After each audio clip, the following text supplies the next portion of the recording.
So in thrillers, the antagonist is usually someone who's intent on annihilation or devastation or power at the expense of others.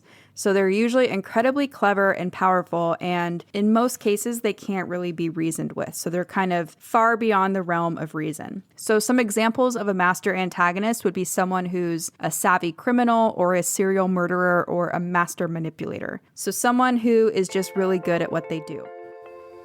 Welcome to the Fiction Writing Made Easy podcast. My name is Savannah Gilbo, and I'm here to help you write a story that works. I want to prove to you that writing a novel doesn't have to be overwhelming. So each week, I'll bring you a brand new episode with simple, actionable, and step-by-step strategies that you can implement in your writing right away. So whether you're brand new to writing or more of a seasoned author looking to improve your craft, this podcast is for you. So pick up a pen and let's get started. In today's episode, we're going to talk about the conventions of the thriller genre. I'm also going to show you how these genre conventions show up in the movie Silence of the Lambs. So if you're writing a thriller novel or a story with a thriller subplot, then this episode is for you. And if you're not writing a thriller, don't worry because I'm going to cover each of the other genres very soon. Now, before we dive in, let's quickly talk about what makes a thriller story or what makes the thriller genre unique. Thrillers are popular fiction for a reason. They combine all the criminality and suspense of a good detective novel with the danger and life and death stakes from the action or horror genre. The protagonist in a thriller is usually tasked with preventing a future crime. So usually there's already been at least one crime committed, and now the protagonist has to stop future crimes from happening. Usually the protagonist knows who the villain is from the beginning, but sometimes they don't. People choose to read thriller novels because they want to experience all the thrills of trying to outsmart and stop the villain before he or she commits any more crimes. They want to see someone who's more or less ordinary go up against a master villain and come out the other side. And they want to do all of this from the comfort of their own couch. And like all genre fiction, you have to deliver the emotional experience readers are looking for in order for your story to work. So to deliver this emotional experience, you need to include the obligatory scenes and conventions of your genre in your novel. So as I mentioned earlier, in today's episode, we're going to look at the conventions of the thriller genre. And in case you've never heard this term before, genre conventions are these character roles, settings, and events that are specific to one genre. They help us write a story that works, and when coupled with the obligatory scenes of your genre, they help us to evoke certain emotional reactions in our readers. Now, let's take a look at what these thriller genre conventions are and how they show up in the movie Silence of the Lambs. And if you're wondering why I'm going to walk you through these key scenes in a movie, it's just because movies require less of a time investment, and I'm hoping you've either seen Silence of the Lambs or that you'll at least watch it after listening to this episode so that you can really cement these genre conventions in your mind. And of course, you can and should study these conventions in your favorite thriller novels, but today we're going to focus on what they look like in a movie. As I go through these conventions, I want you to consider why each of these roles or settings or events would need to be in a thriller novel, or what purpose they serve in the overall narrative. I think you're going to notice that each of these conventions has a really specific why behind it or a reason why it needs to be there. And because of that, it should be pretty easy for you to use these conventions plus the obligatory scenes of the thriller genre to help you craft an outline or a first draft of a story that works. And one more quick reminder, if you want to see how these key conventions show up in a few other stories, you can check out the blog post that goes along with this episode that also includes examples from Misery and Gone Girl. I'll make sure to link to that blog post in the show notes for you guys, but for now, let's dive into what the conventions of the thriller genre are. The first convention of the thriller genre is some kind of crime. And not just any crime, but a crime that indicates that there's a master villain on the loose. So somebody who seems to really know what they're doing. And in most cases, this villain has committed other crimes before the story starts on page 1, like in a serial killer thriller, for example. Usually the serial killer has killed people before the story starts. And usually in a thriller, the protagonist feels the threat of a future crime that the antagonist or the villain is planning on committing. So in most cases, the villain has already committed a crime and is then planning to commit more crimes. So looking at the Silence of the Lambs, for example, we learn that the senator's daughter, Catherine Martin, has gone missing and that the FBI thinks she might have been kidnapped by a serial killer they're calling Buffalo Bill. So this is the crime that kicks off the story and brings Clarice into the picture. It's also not the first time Buffalo Bill has done this. The second convention you're going to want to include in your thriller is at least one victim. So this could include anything from dead bodies to hostages or missing persons or anything like that. So it's just anyone who's on the receiving end of the antagonist's crime. In Silence of the Lambs, we know that Buffalo Bill is holding Catherine Martin hostage in a pit in his basement, right? We also know that he's a serial killer, so that means he's probably planning on killing Catherine Martin. And not only that, but there's likely going to be more victims if the FBI doesn't stop him. The third convention you're going to want to include in your thriller is a master villain or a master antagonist. So in thrillers, the antagonist is usually someone who's intent on annihilation or devastation or power at the expense of others. So they're usually incredibly clever and powerful, and in most cases, they can't really be reasoned with. So they're kind of far beyond the realm of reason. So some examples of a master antagonist would be someone who's a savvy criminal or a serial murderer or a master manipulator. So someone who is just really good at what they do. In Silence of the Lambs, Buffalo Bill is the master antagonist. So he's obsessed with kidnapping and killing women so that he can make his woman suit. And at this point, he can't be reasoned with. He's not going to stop killing until his nasty little project is complete, right? Hannibal Lecter is also a master antagonist, but since he's already been imprisoned, the one we're going to focus on here is Buffalo Bill. The fourth convention you're going to want to include in your thriller are some clues and red herrings. So throughout the story, the protagonist is going to follow a trail of clues in order to find and or trap the master antagonist. And some of these clues are going to be true clues, meaning they lead the protagonist closer to the truth, but most of them are probably going to be false clues or red herrings that temporarily misdirect the protagonist and the reader. So in Silence of the Lambs, Clarice Starling follows a trail of clues and red herrings that are mostly given to her by Hannibal Lecter. She has to then sort through these true clues and these false leads to uncover the truth about Buffalo Bill's identity and his whereabouts. Meanwhile, the FBI is following their own set of clues and red herrings with the intention of finding Buffalo Bill before he kills Catherine Martin. The next convention you're going to want to include in your thriller is some kind of speech in praise of the villain. So this is basically a moment where one or more characters is talking about how brilliant or powerful the antagonist is. And sometimes this can be shown as a conversation between two people or through letters or a newspaper article or some kind of news report on TV. So something like that just conveys the brilliance of the antagonist or the villain.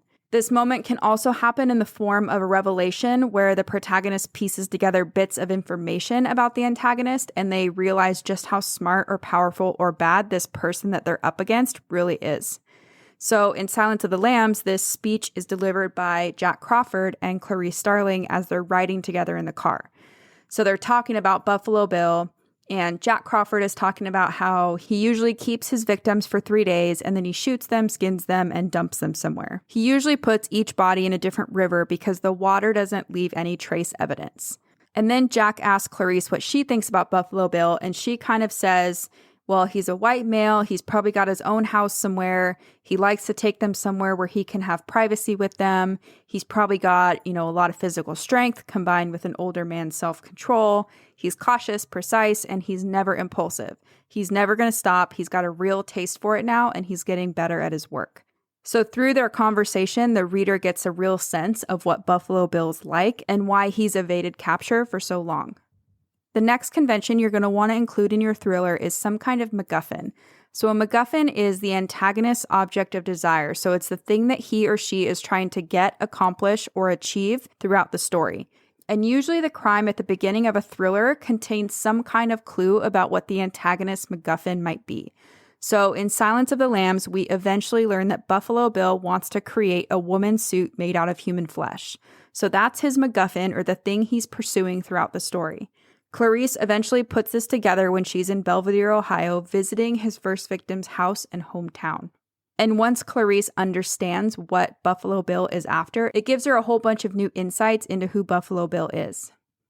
The next thing you're going to want to include in your thriller is a character who's a shapeshifter. So a shapeshifter is someone who says one thing and does another, and usually their behavior directly impacts the protagonist's mission to find and stop the antagonist. So in Silence of the Lambs, there are a few good shapeshifters. We have Buffalo Bill, who literally wants to change his shape and become a woman. There's also Dr. Chilton, who pretends to be a helper, but really has his own weird agenda. And then, of course, we have Hannibal Lecter, too. So we have quite a few shapeshifters in that story. The next thing you're going to want to include in your thriller is some kind of ticking clock or deadline by which the protagonist has to figure out who the antagonist is and then stop them from doing more harm or committing more crimes. So in Silence of the Lambs, Clarice knows that Buffalo Bill typically kills his victims within 3 days. That means if they don't find Catherine Martin before the 3 days is up, she's going to die. So that's her deadline to find Buffalo Bill and to stop him from killing Catherine and other victims in the future. The next thing you're going to want to include in your thriller is you're going to want to have multiple lives at stake. So the thriller genre is all about life and death stakes. Either the protagonist is going to survive or the antagonist is going to survive, but usually not both. So if you fulfill the victim convention that we talked about earlier, you're going to have at least one life at stake, and then probably your protagonist's life is going to be at stake when he or she confronts the antagonist. So in almost every thriller, you're going to have at least 2 lives at stake, sometimes even more. And that's actually one of the biggest differences between thrillers and mysteries, because usually in a mystery, the protagonist's life is not at stake as they try to figure out who done it. But in a thriller, the protagonist's life is at stake as they try to figure out who's behind these crimes and or how to stop this person who's behind the crimes. So just something to note there. In Silence of the Lambs, Catherine Martin's life is at stake, so we know she's going to die within 3 days if Clarice and the FBI don't find Buffalo Bill. Near the end of the story, when Clarice confronts Buffalo Bill, her life is at stake too. She knows that Buffalo Bill is more than capable of killing her, and when he turns all the lights off, it gets pretty sketchy for her. So I think it's pretty safe to say that she knows only one of them is going to make it out of that basement alive. The final convention you're going to want to include in your thriller is a false ending. So at the end of a story, this is when everything seems to be over and done, but the antagonist rebounds to challenge the protagonist one final time. And I think this is my favorite convention of the genre. I don't know why, but it is. It's something about having to top your own climactic moment or plan 2 final battles between the protagonist and antagonist that I think is just kind of fun. But anyway, in Silence of the Lambs, this is when Clarice Starling calls Jack Crawford to tell him about her lead in Ohio. He tells her not to worry about it because they've already found Buffalo Bill and they're about to confront him. This is a false ending because when the FBI knocks on the door, they realize that the house is empty. And meanwhile, Clarice shows up at James Gumb's house and realizes that he's actually Buffalo Bill. So this is the final confrontation between Clarice and Buffalo Bill, and it's clear that only one of them is going to make it out alive. So those are the conventions of the thriller genre, and you might be thinking, okay, yes, some of those are kind of obvious. I already knew some of those, but you'd be surprised how many drafts I see that are either missing these conventions or don't really hit on these conventions in a meaningful way. So a lot of times they're kind of either glossed over or they're just not these impactful moments that readers are really hoping to see. You might also be thinking, okay, these sound good, but I don't want to write a cliche or predictable story full of tropes. And if you're feeling that way, I'd encourage you to go back and listen to episode number 16. That's all about the differences between genre conventions and tropes. That episode talks about how including these genre conventions in your story is not what's going to make your story cliche or predictable. They're just really going to help you write a piece of genre fiction that works and delivers on what readers are expecting. And really, it's the way that you deliver these conventions that can fall into cliche territory if you don't put your own unique spin on them. But again, you can learn more about that in episode number 16, which I will link to in the show notes for you guys. Okay, so let's quickly recap what those thriller genre conventions are. So first, you're going to want to have a crime, and not just any crime, but a crime that indicates there's a master villain or antagonist on the loose. Number 2, you're going to want to have victims. So there's usually at least one victim of the initial crime, and then at some point your protagonist is probably going to become a victim as well. Number 3, you're going to want to have a master villain or a master antagonist who is smart and powerful and clearly knows what they're doing. Number 4, you're going to want to have clues and red herrings. So you're going to want to have a mix of true clues that leads your protagonist closer to the truth, and then a handful of red herrings that misleads and distracts the protagonist and the reader.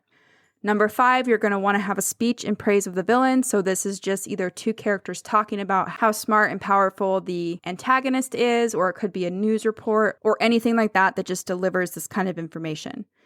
Number 6, you're going to want to have a MacGuffin. So this is something specific that the antagonist is after. Number 7, you want to have at least one character who acts as a shapeshifter. So a shapeshifter is someone who says one thing and does another. Number 8, you're going to want to have a ticking clock or some kind of deadline on when your protagonist has to deal with the problem of the antagonist by. Number 9, you want to have multiple lives at stake. So like we talked about earlier, this is going to be at least one victim whose life is at stake, and at some point your hero's life is going to be at stake when they confront the antagonist or the villain. And finally, number 10, you want to have some kind of false ending. So right when it appears everything is going to be all fine and dandy, the antagonist makes their last-ditch effort.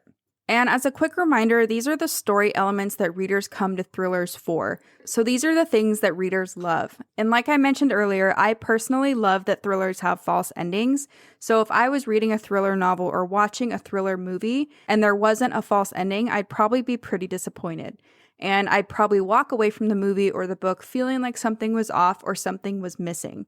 So long story short, just try not to do that to your readers. Don't skip over these conventions or leave them out of your story. Instead, use them to help you flesh out and construct your story, and then figure out a way to deliver these conventions in new and unexpected ways. And if you do that, you're not only going to write a story that works, but you're probably going to gain fans for life too. And that's the dream, right? So that's it for today's show. As always, I want to thank you so much for tuning in and showing your support. If you want to check out any of the links I mentioned in this episode, you can find them over at savannahgilbo.com/podcast. And if you haven't done so already, make sure you subscribe to the show because there's going to be another brand new episode coming out next week. If you're an Apple user, I'd really appreciate it if you took a few seconds to leave a quick rating and review. Your ratings and reviews tell iTunes that this is a podcast that's worth listening to. And in turn, that helps this show get in front of more fiction writers just like you. So that's it for today's show. I'll be back next week with a brand new episode. Until then, happy writing.